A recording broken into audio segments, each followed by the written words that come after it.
him a lot, 'cause we got him on the spot. Welcome back. Welcome back. Welcome back. Welcome back.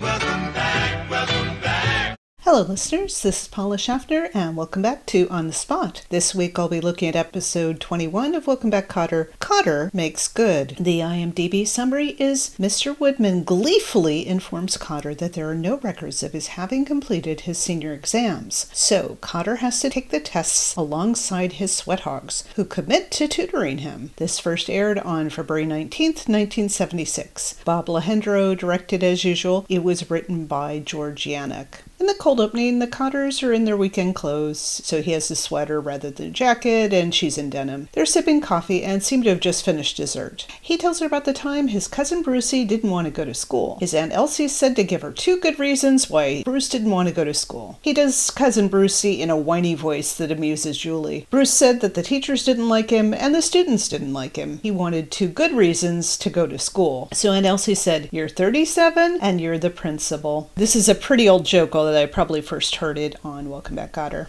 The first scene is set in the hallway. The boy named Bricky, who sometimes wears a cap, walks with his back to the camera. The not Gutenberg boy, who I refer to as NG, is talking and laughing with yet another brunette white girl. This one has bobbed hair and denim overalls, but I don't think she's one of the girls with short hair from earlier in the season, although I've obviously lost track by this point. The fluffy-haired boy is leaning against the wall towards the back, while there's a new girl with very long black hair rather than brown hair, and she's seated on a bench. But she's not necessarily white. She could be Latina or even Native American. When the bell rings, a white brunette girl we've seen before heads into the classroom, followed by the bobbed hair girl, NG, and then the other 3 extras. And there's yet another white brunette female extra in the classroom later. And she's one we've seen before, I think. And she's got medium length hair and she's wearing lots of denim. Arnold is in the foreground of the hallway writing. Kotter enters to applause, including whistles. He's about to head into his classroom when he notices Arnold. He goes over and crouches behind him. Arnold reads aloud from lined light green paper, because they never have white paper. "My last will and testimony," instead of testament. "I, Arnold Horshack," a girl in the audience squeals with laughter at his pronunciation, "being of sound mind and body." Unseen by Arnold, Kotter makes the so-so sign. Arnold says most of the time, so Kotter's face expresses that he'll concede that. "Hereby bequeath all my worldly possessions." Kotter says Arnold's name, startling him so much he throws the will in the air. Kotter, sounding more amused than concerned, asks what Arnold is doing making out a will, when he still looks almost lifelike. Arnold picks up one sheet of his will and says that these are the last earthly documents of Arnold Dingfelder Horshack. He even left Mr. Kotter something, so Kotter hopes it's not the Dingfelder. And in the episode where Arnold and Juan came over while Julie had left Gabe, we found out that Arnold's middle name is Dingfelder from his mother's maiden name. Arnold says he had Mr. Kotter down for his collection of celebrity fingernails. Kotter thinks this is ridiculous, but Arnold reminds him that next week is exam week. Kotter asks if Arnold is planning to do away with himself to get out of exams. Yes, they're joking about suicide. Arnold says he won't have to, because once his grades come in, his father will kill him. And we do know that Arnold was very stressed out about exams in an earlier episode this season. And again, this is actually his stepfather who drives the cab, but we won't find that out until later. Arnold enters the classroom to applause, followed by Mr. Kotter. Kotter and some of his students exchange good mornings. One has a note, and I was very happy about that because, again, we haven't had a bunch of Epstein's notes this season. Kotter opens the note, which is on light blue paper, and he reads aloud with Juan mouthing along, "Dear Mr. Kotter, please excuse Juan from his exams next week. He will, of course, be attending the Ecumenical Council in Rome." There's laughter and applause. Kotter reminds him that this council took place 10 years ago. Juan has another note on blue paper telling the Pope why he's late. Juan reads this one, "Dear Mr. Holiness, please excuse Juan for being 10 years late to the Kotter cuts him off with, "Will you sit down?" Juan quickly sits. The Second Ecumenical Council of the Vatican met each autumn from 1962 to 65, so a bit more than 10 years, and each session was 8 to 12 weeks, and this was in a move to update the Catholic Church.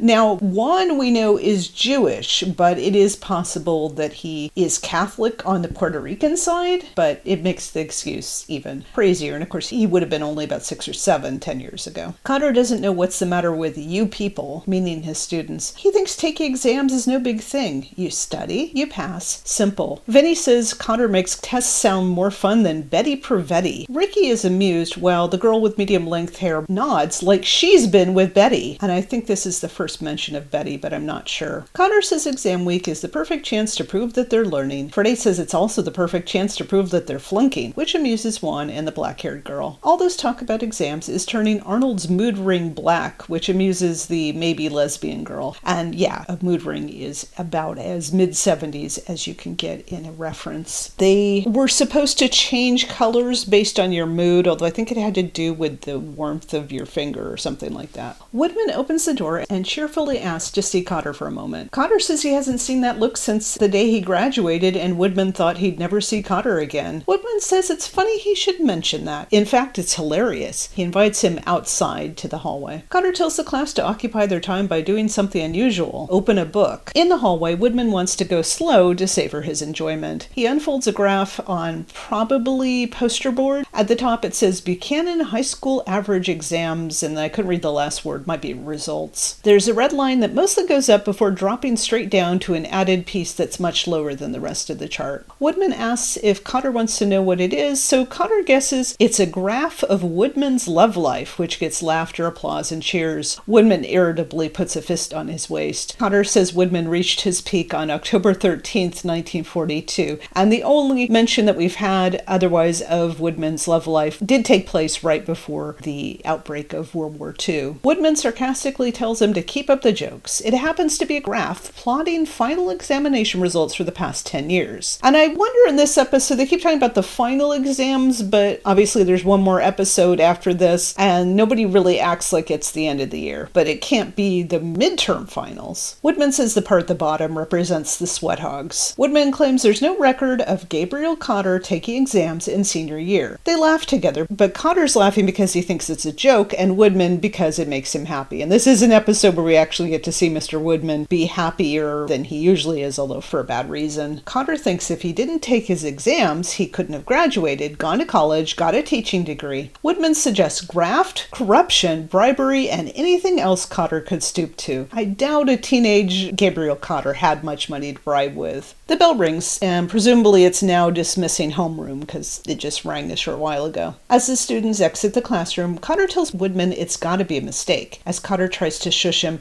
Woodman says the mistake is calling Kotter a teacher. He's an imposter, a fraud. The four main Sweathogs have gathered around, and Vinny happily tells Freddie, "See, I told you Mr. Kotter was our kind of guy." Freddie smiles. Kotter tells them to get their books and go to their next class. Freddie holds up his hands in a no-offense gesture. Kotter pulls Woodman aside and quietly says he must have taken his exams. One overhears them and is delighted, wanting to know how Kotter got out of taking them. Kotter insists he took his exams. Woodman asks why it's not in his, meaning Woodman's, records. Kotter yells that he doesn't know why, but he knows he took them. Then more uncertainly, he says, "I think." And throughout this episode, he will act like he's sure he took his exams, and then he'll have doubts because he doesn't remember them, but he feels like logically he should have taken them. Arnold is looking at the graph and says there is a very simple solution to this if you axe him. Woodman says, "Who axed you?" This is another thing of people making fun of the way that Arnold says ask. But when Arnold suggests a makeup exam, Woodman likes the idea, and Kotter doesn't. Kotter thinks it'd be funny to take a makeup test 10 years later, though it's probably closer to 11 at this point. The Sweathogs don't laugh, and Freddie quotes back to him, "If you study, you pass. Simple." Then Freddie grins. Kotter says that he'd have to take exams in English, science, and mathematics, which is kind of vague, but plausible that that's what high school senior would be taking. Woodman doesn't think that Kotter can pass, and he laughs evilly. He gathers his stuff and says that's about as much fun as a man his age can take in one morning, so another reference to Mr. Woodman being older. He exits. Arnold tells Kotter that this is a perfect opportunity for him to prove what he has learned. Then his laugh gets applause. Of course, they're quoting back to Kotter, his little pep talk in the classroom. Freddie says if you slow, you blow. If you fast, you pass. Kotter says if he flunks, he's sunk. Vinny says Kotter finally has a chance to show everybody how smart he is. They exit one by one, Freddie saying, "Check you later, baby." And that's the thing, Freddie will call adults baby. It feels odd, but it works for his character. And Arnold says, "Be brave, little soldier," which is not quite an Arnold catchphrase, but he definitely says it in more the than one episode. There's applause, including whistles, as we fade from Kotter's annoyed face to the next scene. In the apartment, Julie is in plaid and denim. She's digging through a box on the floor, while Gabe in sneakers, a sweatshirt, and jeans is digging through the closet. So we usually see him more dressed up than this, but we will find out. It's the weekend and he's planning to go shoot hoops. She yells that he's not going to find anything in that closet. And of course, they have a very small apartment. There's not that many places to look. She says he should come out of there before he gets lost too. He turns and says he's got to find his school records. If he doesn't, he'll have to take the exams again, and he doesn't like exams. He always froze up. He shows the lock face he used to get. He says he has to find his old records, and then he says he did. And he shows us his LPs of Connie Francis sings ROTC favorites, Burl Ives sings Little Richard, and polkas that Lawrence Welk wouldn't do. So he has very square taste, apparently, or at least he did as a teenager. He puts them back in the closet and says he has the perfect solution to this whole problem, going to the schoolyard. He takes his basketball. She asks what he's doing, and he says he's going to paint a face on it and run it for president. And I don't think that's a reference to any president in particular, just that this was an election year. She tells him he's got to study for his exam. There's a thing going back and forth, and this came up on that other episode, where sometimes it's one exam, sometimes it's multiple, sometimes it's a test or even a quiz, so they're not very consistent about that in the writing. He argues about it again, but then he's not sure. She has him answer the door while she puts away the box she was looking through. It's Freddie with at least half a dozen books that are seemingly arranged by color, red, blue, and then green. Freddie tells Mr. Kotter that us Sweathogs stick together, so don't sweat it about those exams. They're going to help him study all that stuff he doesn't know. They're going to get together and cram it. He hands Kotter the stack of books. Kotter starts to object, but then Vinny comes in with a classroom desk, so Kotter will feel right at home. Kotter says he is at home. Vinny says, see, it worked. Kotter sets the books on the desk, and Vinny takes half the pile to set on the kitchen counter. Kotter says this is unbelievable, and if the blackboard wasn't attached to the wall, they'd probably bring that too. So Juan and Freddie bring in the blackboard to laughter, squeals, and applause. Juan says he was just standing there and it fell off the wall. Freddie says lucky they was there to catch it, and he grins. Kotter says they can't do things like this. It's against the law. It's robbery. It's 5 to 10. Juan picks up an alarm clock and says, nah, it's 10 to 10. At the beginning of the season, they were much more hoodlums, and they've sort of drifted more to doing pranks, but here they have actually vandalized the school in order to help their teacher. Freddie says he thinks of it as creative borrowing. Kotter wants them to make sure they have all the stuff in school Monday morning before class starts. So he's not making them take it back now, but we do know that they didn't actually steal it permanently. Freddie and Juan say they will. Kotter again says it's unbelievable, and the only thing they didn't bring was a teacher. So of course Vinny, who's eating an apple, because Sweathogs like to mooch when they go over to Kotter's place, Vinny opens the door to Arnold, who's dressed as Mr. Kotter. So he's got a curly wig, a mustache, and a brown suit. He's carrying a briefcase and even a school bell, which he rings. There's laughter, squeals, and applause, which Ron Palillo, of course, milks. When Kotter demands to know who Arnold is supposed to be, Arnold points at him with his finger moving like an inchworm. There's more laughter, squeals, and applause. Arnold sings a bit of the school days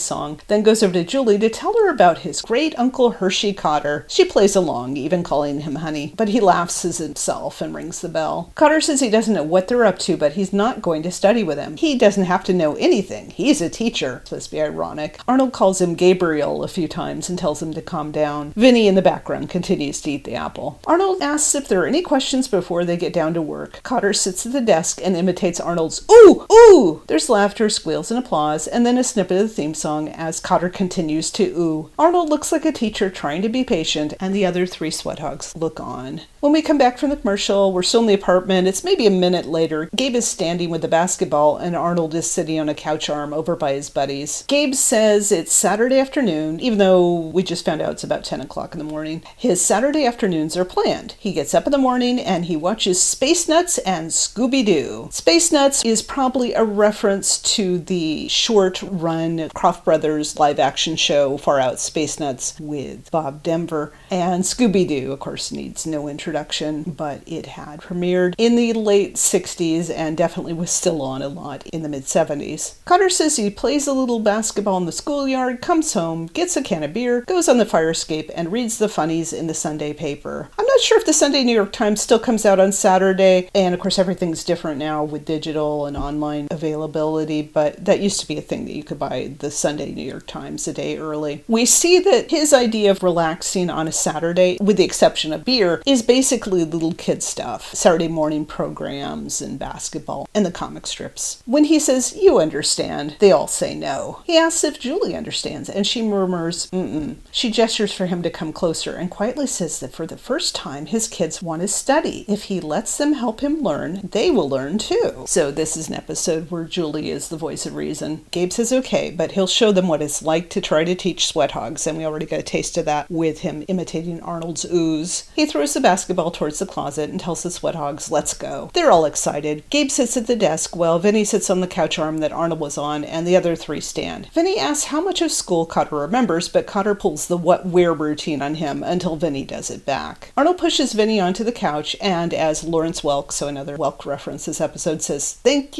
you, boys." As Julie starts putting on her jacket and getting ready to go outside, Freddie asks if Kotter wants to study and where's his notebook. So Kotter, of course, does. "Hi there." And he doesn't happen to have his notebook here handy. The audience appreciates this. Gabe says he was going to study, but he came home and his wife hit him upside the head. I guess he's trying to sound African-American with that. Arnold interrupts and calls him Gabriel again. He gestures that Kotter should come closer, and then he yells, a la Kotter, "Will you sit down?" As Gabe sits, Julie picks up the basketball and dribbles it. She says she has a regular game at Our Lady of Sorrows playground with Sister Mary Mercy. Although we don't learn a lot about Julie in this season, she continues to have more outside friends than Gabe. She beams and then says goodbye. Freddie tells her, "Hey, enjoy yourself, baby," and Juan tells her shalom. After she leaves, Arnold says they'll start out with algebra because that is the hardest. He has Gabriel pass out the books, and then they have to turn to page 32. He asks Gabriel to find the value of x when the integer is unknown. Gabe says, ahem, a la Arnold. Then he asks what an integer is. Juan says it's the new math. Gabe asks what was wrong with the old math. New math was actually introduced in 1957, so Kotter would have had it in high school. In fact, Tom Lehrer's song New Math came out in 65, which might be the year Gabe graduated, and this was basically a different way of thinking about math. I don't believe it's used anymore. Vinny bets the new math is real easy and wants Horshack to keep reading. Arnold says, "Thank you, Vincent." Arnold reads aloud about integers, and when he says the integer is a parent, Gabe jokes, "A parent to who?" And I think he means a mother-father to who or whom. Gabe fumbles through trying to figure out what x is, and Arnold asks him about y, so Vinny says where. Gabe says he got lost. One tells him don't sweat it. By the time they're done with him, he's going to pass all his exams. Freddie says they're going to stay with him all weekend and help him study. Gabe stands because he's surprised by this, but they insist that they'll do this. He thanks them and kind of shrugs with his face. He appreciates this, but he's not sure how well it's going to work, and he still doesn't want to take his exams. There's applause as we fade to the next scene. Back in the hallway, the black-haired girl goes from talking to Vinny to going over to Ricky. The fluffy-haired boy comes in, and Freddie says something like, "What's happening, Capuzzo?" The guy replies incoherently. "I can't find a match for this name. I'm spelling it Caputso, because that's how it sounded like it was pronounced. But we do know from the California Dreaming episode that this character's first name is Thomas, Larry, or Robert, because I figured out that Ricky is the boy with the cap. Just something to keep track of. We'll see if the last name comes up again." Edited to add that I was able to get closed captioning on this scene, and Freddie says, "Hey Garcia," and "What's happening, Kaputzkow?" Kaputzkow. Although it still sounds like it could be Capuzio or Capuzzo, so more of an Italian name than what they're spelling it as looks Polish. I couldn't find any matches for these names, but I think that Garcia is referring to Ricky because NG and the redheaded boy are off screen. So now we know that the floppy-haired boy is named something like Kaputzkow or Capuzco. One, Kotter, NG, and another of the brunette girls exit room 13, and we do know from before that NG takes a class in that room. Kotter asks Juan about question 16, so Juan reads off his arm, deoxyribonucleic acid. He jokes that if you put a little on your cereal in the morning, it turns your eyes blue. I just want to point out, the Sweathogs are supposed to be juniors this year, right? So why is Kotter taking his senior finals with them? And I'll point out that I noticed that the cover of Juan's notebook has written in all caps, E-P-S-T-I-E-N. Apparently Juan can't even spell his last name. Kotter, by the way, is still dressed as a teacher in his favorite green jacket, and he's carrying his briefcase. So he's taking his exams like a student, but he is still acting like a teacher, although apparently he's not going to report Juan for cheating by writing on his arm like he did in the other episode about exams. Vinny asks how Kotter did on the biology test. So now we know that room 13 is the biology classroom. Kotter says Mr. Pazer wanted to make frog dissection part of the test, but Juan wouldn't stand for it. Juan says he told Mr. Pazer that whatever he was going to do to that frog, Juan would do to him. Juan and Vinny slap hands, and Vinny says good. We met a science teacher in episode 9, but Charlie Piper seemed more like a chemistry teacher. And I just want to point out that this little exchange will be ironic in season 4 when Arnold objects to having to do dissection. Kotter says see you later and starts to go into his own classroom, but Woodman enters holding a piece of paper. He says that Kotter knows how to spoil someone's good time. Principal Lazarus insisted that Woodman call the registrar at Kotter's college this morning. And that's one of the few references to Principal Lazarus in season 1. We don't know what college Kotter went to, but I'm guessing it was in New York. I don't think they would have made a long distance call. The missing test grades were a clerical error here. There's no need for Kotter to take any more of these exams. What would have happened if Kotter didn't pass the exams? Would they have fired him and then found out that he didn't need to take them? I mean, it's just a very odd setup, but you kind of have to go with it. Kotter is very happy, and he does a linked arms dance with Woodman, making the audience laugh and clap. Woodman tells Kotter, "You're not on my dance card." But Kotter dances with him a little more, making Arnold say, "Oh," when he enters from the middle locker area. And there was an episode earlier in the season where Arnold caught Woodman and Kotter dancing together, and of course it's ironic because Ron Palillo was gay. Arnold asks Vinny, is the prom early this year? But I would think at this point, if they're taking final exams, they've already had the prom. So again, the timeline is a little confusing. Kotter says he doesn't have to take any exams and he's in the clear. Woodman says he still thinks Kotter is an imposter, but Kotter is in the clear. The 4 main Sweathogs are unhappy. Freddie says they wasted a whole weekend studying and Kotter got out of the exams. To them, however they did on their exams, they wasted the time. They spent more time studying than they would have otherwise just to help their beloved teacher. Freddie sarcastically says, "Congratulations, man." Kotter says he's not supposed to take exams in the first place. He's a teacher. It was a mistake. He says Arnold understands, and he jokes that Arnold was a teacher for a while. Arnold very seriously says when they was all in this together, then it meant something, not now. He turns away and somehow injures himself trying to close his locker. Vinny blames Kotter for this, and again we see Vinny being paternal and protective of Arnold. All 4 of them are turned away and facing the lockers. As NG exits with 2 of the white brunette girls, Kotter says that these 4 are right, and he made a commitment to them. He grabs the piece of paper Woodman was holding, and to Woodman's shock, rips it up. Kotter says his proof is gone, and he'll take the exams. The Sweathogs are happy again. Arnold, of course, says, "A very impressive gesture, Mr. Kotter," because he's always saying very impressive something, Mr. Kotter. Vinny is the last to exit, and he laughs as he says that's the dumbest thing he ever saw. Then he shakes Kotter's hand and says, "Thanks a lot." There's brief applause. Kotter starts to head for his classroom again, but Woodman wants to thank him too for tearing up a prescription for tranquilizers that his doctor gave him this morning. So apparently Woodman had time to go to the doctor and call the registrar. Woodman thinks he doesn't need tranquilizers, but he twitches as he exits downstage. The applause includes whistles as Kotter checks his watch, and we fade to the next scene. I guess he's wondering when his next exam is. In the next scene, the students are again talking in the classroom. On stage right, the black-haired girl is talking to someone I can't see, and maybe the bob-haired girl.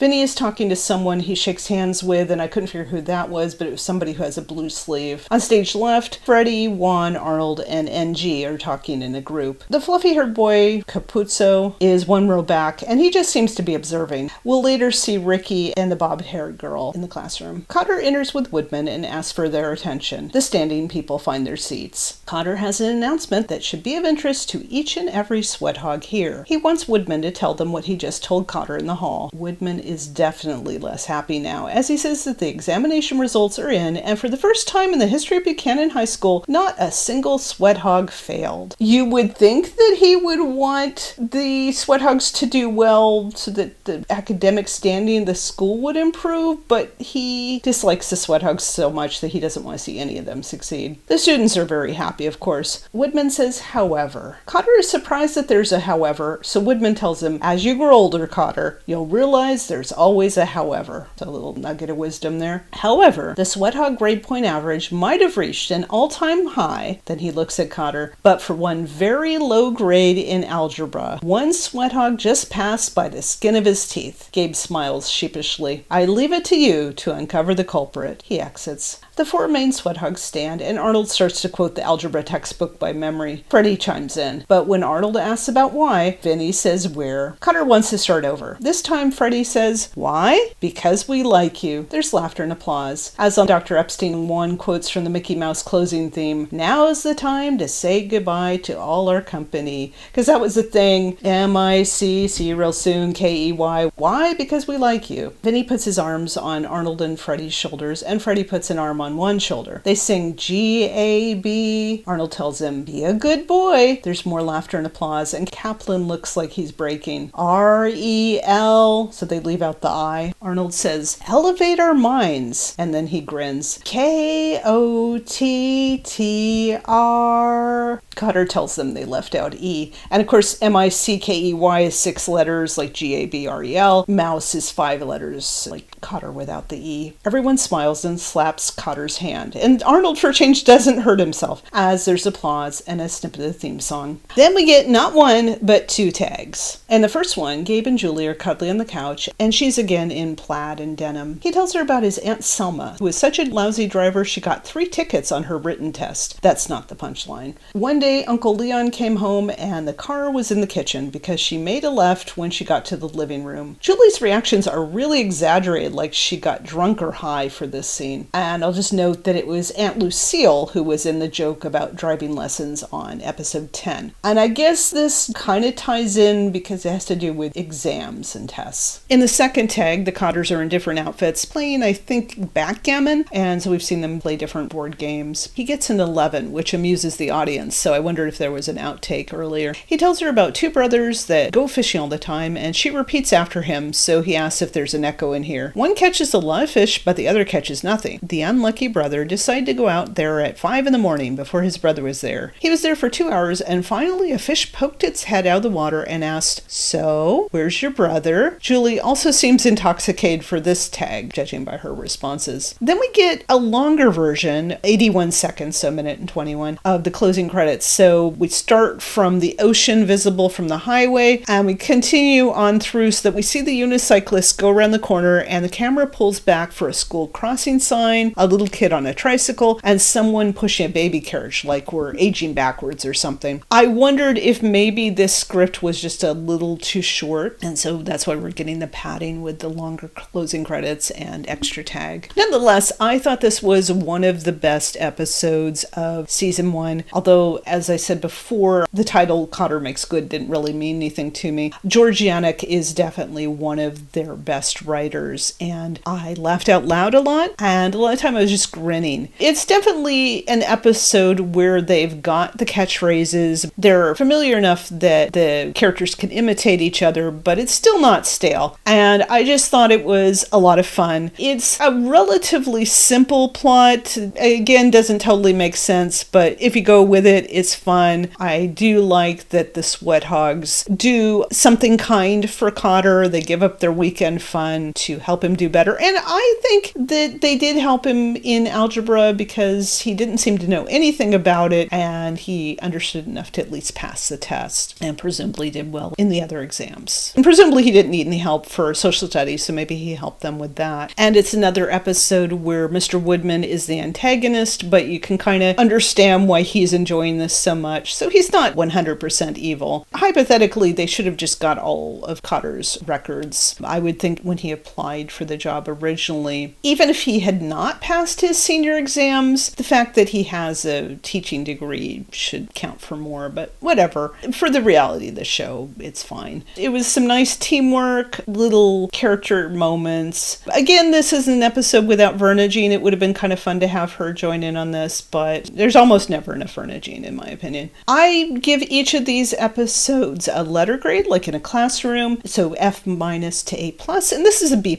Not my absolute favorite, but definitely one of the strongest episodes of season 1. And I also choose a head of the class, although there wasn't really any weak link. I mean, we don't get a lot of Julie, but she's fun, and like I said, Mr. Woodman is fun, and each of the 4 main Sweathogs have their own little moments to shine, particularly Arnold with getting to do his Kotter imitation. I'm actually going to go with Gabe. The episode is about him, and it's definitely his arc, seeing him as a human with flaws, but overall well-meaning, and he appreciates what the Sweathogs do for him, and he makes a sacrifice for them in turn. At the same time, I also thought that he had some of the funniest stuff to do, obviously, with imitating his students. His interactions with Woodman were fun, so yeah, I just thought that he was the best of the group this week. Even though it's definitely not a perfect episode, I just found it really satisfying. Again, it's one of those episodes where you wonder, are there any consequences to it? I think yes and no. Not so much his exams, but the loyalty and friendship that Kotter has with his students is good to see. This is at least the second episode this season where Woodman hopes to get Kotter fired. We had the earlier episode, Mr. Kotter Teacher, where Kotter refused to use the outdated textbook.